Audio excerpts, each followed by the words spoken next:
بسم اللہ الرحمن الرحیم فمن اظلم ممن کذب بآیات اللہ وصدف عنہا سنجزی الذین یصدفون عن آیاتنا سوء العذاب بما کانوا یصدفون۔ یہ سورہ الانعام کی آیت نمبر 157 ہے۔ اس میں اللہ پاک فرما رہا ہے پس کون ہے بڑا ظالم اس سے جو جھٹلائے اللہ کی آیات کو اور منہ موڑے ان سے۔ عنقریب ہم سزا دیں گے ان لوگوں کو جو منہ موڑتے ہیں ہماری آیات سے بدترین عذاب کی بوجہ ان کے منہ موڑنے کے۔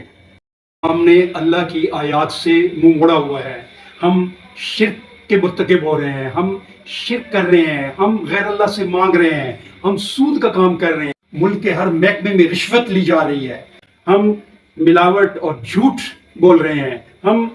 بدعنوانی میں مبتلا ہیں، اپنے گورنمنٹ کے اختیارات کو ناجائز استعمال کر رہے ہیں، ہم نے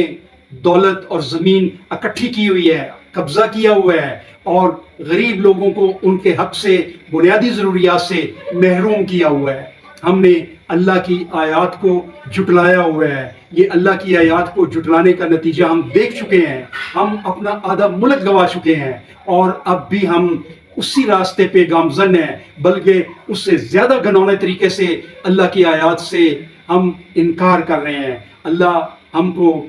سزا دے چکا ہے، ہمارا آدھا ملک ہم سے اللہ نے چھین لیا ہے، ہم اس کو اللہ کی آیات کو انکار کرنے کا، جھٹلانے کا رزلٹ کے طور پہ اپنے آدھے ملک سے ہاتھ دھو چکے ہیں اور ہم اب بھی باز نہیں آ رہے۔ بھائیو، خیال کرو، اپنے ملک کا خیال کرو، اپنی قوم کا خیال کرو، اپنے لوگوں کا خیال کرو، اللہ کی آیات کی طرف آ جاؤ، اللہ کی آیات کو عملی طور پہ نافذ کرو، ان کے اوپر عمل کرو، اپنی اسمبلی سے، اپنے قانون کے ادارے سے اس کو نافذ کرو اور اللہ کے اس عذاب سے بچ جاؤ۔